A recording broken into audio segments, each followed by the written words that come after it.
Timing your purchases and selling of gold, silver, and proof coins is critical to making the best return on them. Knowing when to buy and sell can be really beneficial, but it's a hard game to do, especially for proof coins. And in today's video, I want to share some of my thoughts, tips, hints, and tricks about the purchasing of bullion, the selling of bullion, and then also silver and gold proof coins, which are a completely different animal with a market unto themselves. So let's crack on and talk about the buying and selling of gold and silver.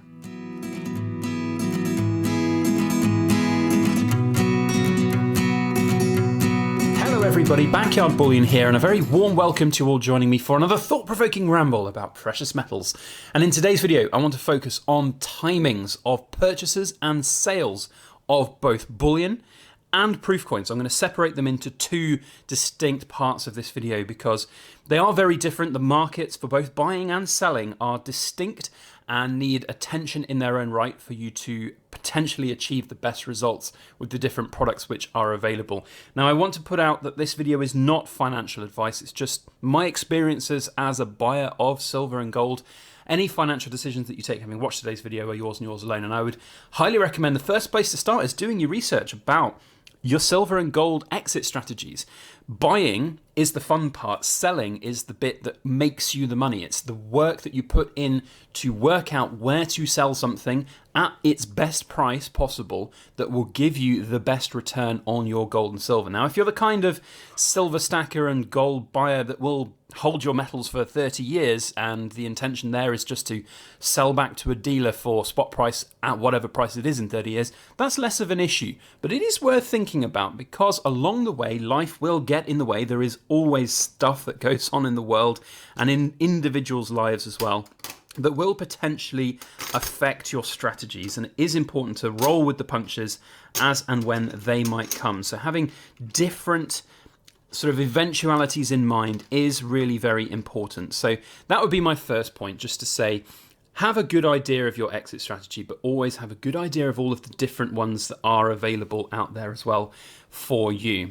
Now, in terms of the purchase side, purchasing gold and silver is a tricky old game to do.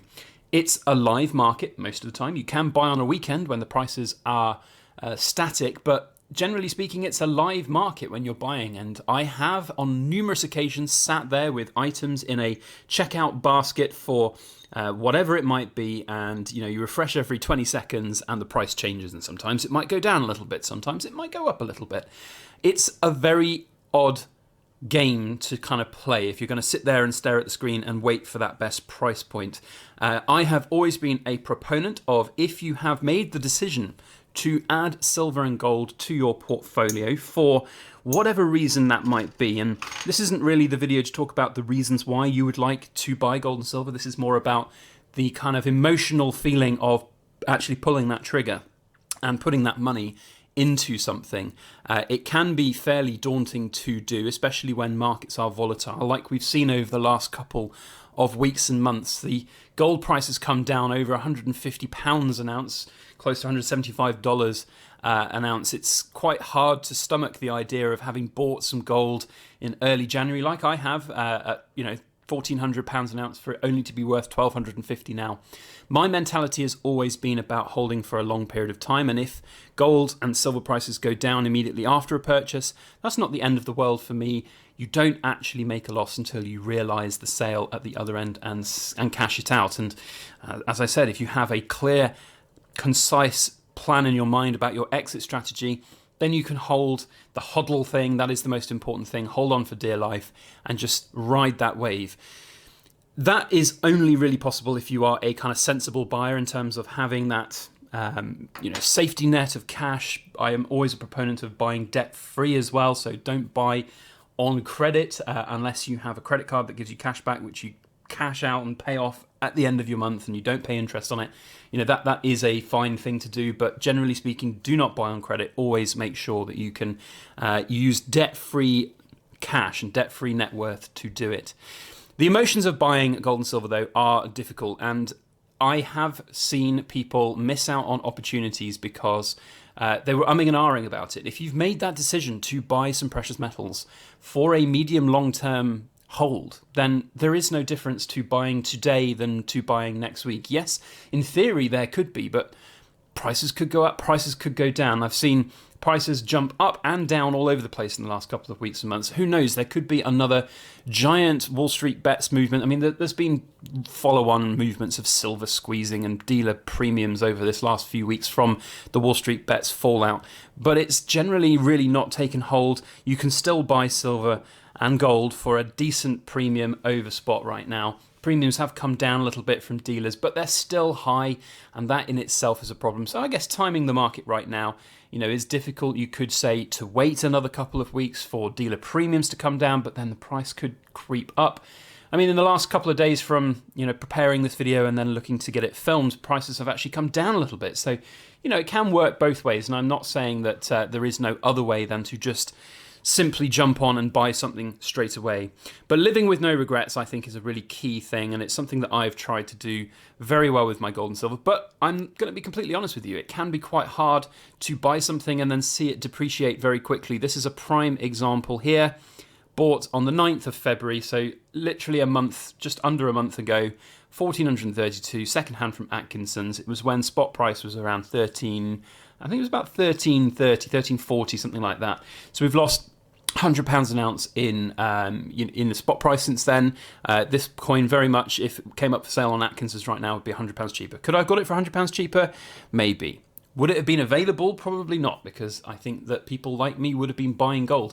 And if prices do continue to drop, remember, you can always look to add more to your stack and lower that average over time, if that is right with your own kind of budgets. So bullion grade silver and gold, much easier in terms of buying, I think. If you've made that decision, just go ahead and buy it.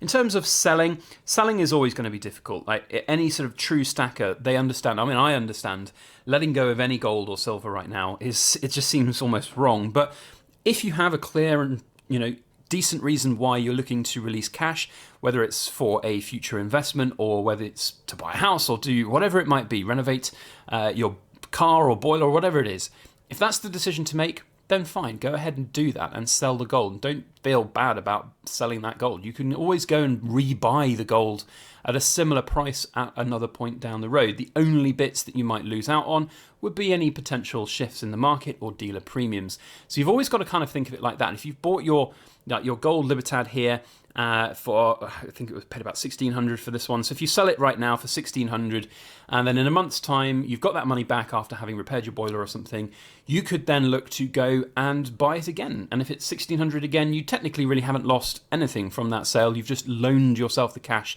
using the gold. That's one of the ways that I look at it. That's a slightly dangerous game to play though, because you are beholden somewhat to dealer premiums, availability of coins, and of course movements in the market. So exiting gold and silver is slightly more difficult than entering it. As I said earlier, you need to think about the different exit strategies that might be right for you. Exit strategies is where I kind of want to pick up on when we move over to the other side of the coin, or the other side of the table here, which is going to be about proof coins. Now, proof coins and the proof market is a completely different animal, and I will say completely different species of animal as well. It really is not for everybody by any stretch of the imagination. And in fact, I was talking about this with my very good friend who I have mentioned a number of times. I call him my lucky leprechaun because every time we talk about our discussions on our videos, they tend to garner a good bit of views. And I think that's quite pertinent because, to be honest, the stuff that I talk about with him is really relevant to kind of gold and silver. He is a new gold and silver investor, and he's got some physical. He's got some bullion vaulted gold as well. And, he was talking to me about the Three Graces. Well, in fact, I told him about the Three Graces release from the Royal Mint and what a massive lottery win it was. There is potentially some really huge gains here. We're talking sort of 8, 9, 10 times your investment return on some of these coins, including this 2-ounce silver that we're seeing. And potentially way more if we get it graded and into a top grade level of PF70. It would be, thousands and thousands of pounds return. And now, of course, he being relatively new to the world of coins and silver investing and gold investing, was asking me then about how did I know about this? How did I decide to buy this? He was like, is every coin like this? And he then, in fact, asked me to this week about the latest release from the Royal Mint, the Queen's 95th birthday celebration coins. And I knew straight away in my mind that those coins, the 95th birthday anniversary coins, were not going to be the same as the Three Graces. They were not going to be winners. They were not going to garner any sort of return, if at all. They might, on the second-hand collector's market, break even if you're lucky. There will always be some people that will have these coins in their collections. But realistically speaking, no, it's a non-starter. So he was asking about the decision-making process that I went through for the Three Graces, and it is a difficult one with any proof coin. I've invested in a number of different, what I would determine in the sort of the proof markets or the collectible numismatic markets with, high relief, gold-gilded coins and things like that, where you're paying way above sort of the metal content prices. And I was explaining to him that I have this kind of rule of three. Mentioned it a number of times on my channel before, but the rule of three is one of the most important things that I use in my mind to evaluate the purchasing of any proof or very high value against its metal content piece of silver or gold. And that is, first up, the design. Is it something that's appealable, funky, cool, something that's pushing the boundaries of coin design, something that's going to speak to people's souls? The Three Graces undeniably is a gorgeous coin. I love it. It's absolutely wonderful. I think it is one of the best looking coins I've ever seen. So that box is ticked. The next one I always talk about is Mintage. Now, Mintage is a bit of a difficult one with proof coins because you don't often know until the actual release moment whether or not something is going to be low mintage. But I will always look back at previous editions if it's the second in a series coming out and see what's come before, so that when that does happen, when the release happens, I'll know how much to expect as a low mintage or a high mintage. For this particular coin, mintages were increased by about 10%, so really very low mintages still in the, I think, 3,500 for this particular coin, so really very low indeed. And the last metric I use is how much hype is there out there on the market? What is the buzz like in the warm up to this release? Is there going to be a lot of chatter about it, expectations when it's something like the Three Graces? You look back to the first release, what was the buzz like there? What was the second-hand market like there? You look at all of the different eBay sellers which would traditionally go and look at flipping these coins. Is there a big market for that? Do people go out and start flipping immediately? Look at some of the different coin dealers which were very, very active in that first release with the Una and the Lion, and then see what their reactions would be. Are they going to sell straight away? Are they going to hold? There are so many different things that you can look at, metrics that you can see from different communities out there as to whether or not something will be a buzz. Are there lots of YouTube videos about the coin coming out in advance of its release? Are there lots of YouTube reviews on it as soon as it's out? Are people buying it in droves? That is going to be a big thing to factor in. Of course, by the time lots of those YouTube videos are out, often enough, these coins will be completely released and sold out from the mint, as these were in a few minutes. So that's, a difficult one to kind of gauge, but resources like the Silver Forum are fantastic for that, and you can certainly get a lot of really good insights from the huge membership base there, which has so many different avenues. You've got literally thousands of people scouring news articles and release dates and things like that, and as soon as somebody finds something, they can share that and you'll get in on it. So I think personally, from my experience, the Silver Forum has been one of the best places to get this kind of almost like insider knowledge of when certain things are coming out. So when that happens, again, it's about the purchase decision. If you've made up your mind, just go ahead and purchase it, because you might miss out if you think something's good. There are a good chance that someone else might as well. So that's, from a purchasing kind of standpoint, I always say just go ahead and make that purchase if it's right for you. The difficulty then comes to the selling side of things and picking and choosing when to sell a proof coin. Now, if it's a proof coin like the Three Graces, which has appreciated incredibly well over the short term, you'd be faced with a number of different questions about what kind of price point do you want to achieve from it. If you're simply buying as an investment, this is, of course, if you're buying it to collect and keep and enjoy and never sell and maybe pass down to future generations, then it's all a moot point, this bit. You don't need to think about selling. But with this one, there's a really interesting kind of thought process to go through about, do you kind of cash out and take the £1,800, £2,000 that some dealers were offering straight away, which is an 8-fold return on your investment, or do you hold it for a little bit longer?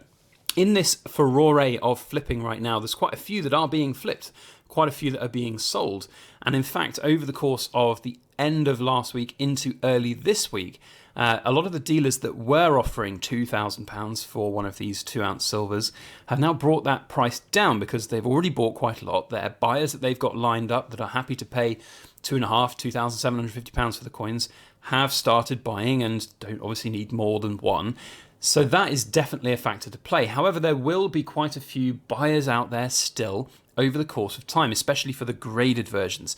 And that's where you sort of selling exit strategy comes in for these kind of proof coins. Do you look to get it graded and then self-sell, or do you commit to an auction?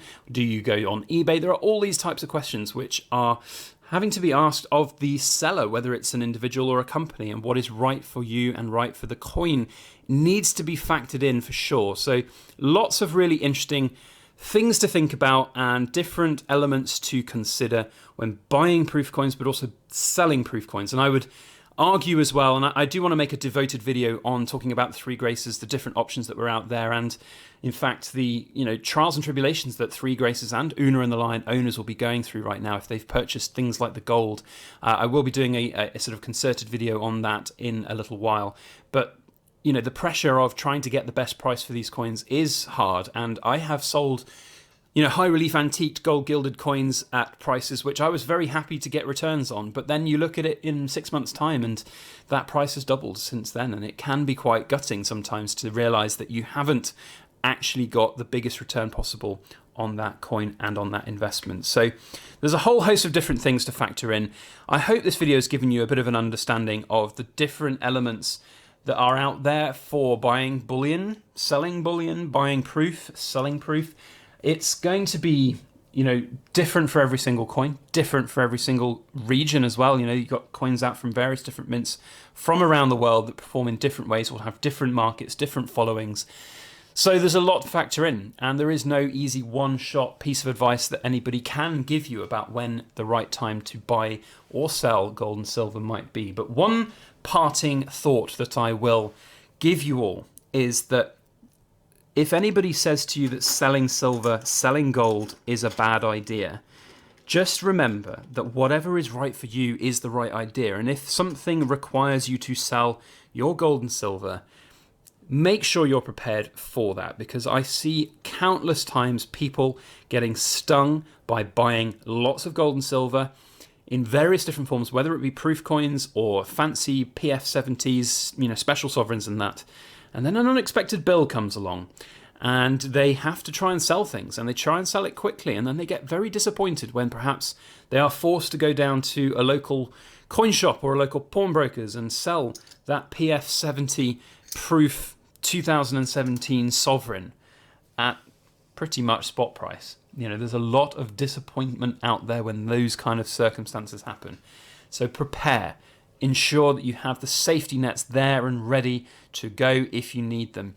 But if you've got that disposable income, if you've got that investment portfolio wealth to lock up and protect, then go for gold, go for silver. And if you're feeling a little adventurous and you've understood the market, maybe proof coins can get some return as well. Difficult one though. I was trying to explain to my good friend that most of the coins that you see come out from places like the Royal Mint in proof form, 19 out of 20 of them will at very least make or lose you money. Maybe some of them will gain you a small amount or retain the wealth, but there's only 1 or 2 gems a year, if that really earn a lot of money. So just be very careful for the proof market. Otherwise, I would love to know your thoughts and opinions on this subject. It's a really interesting one with so many different strategies that can be enacted here. So please feel free to share yours down in that comment section. I know that a lot of new stackers and seasoned alike get some really interesting insights from the comments down below, and I'll make sure that we go and have a good fun discussion about that down there if you've got some good thoughts to share.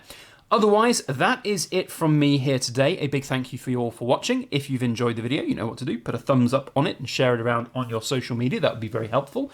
And a big thank you to all my BYB Rambling Society members.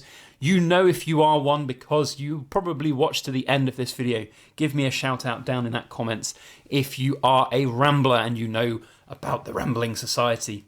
Otherwise, have a great week ahead. We'll see you on the next video. And as always, please make sure that you like, share, comment, and subscribe for more.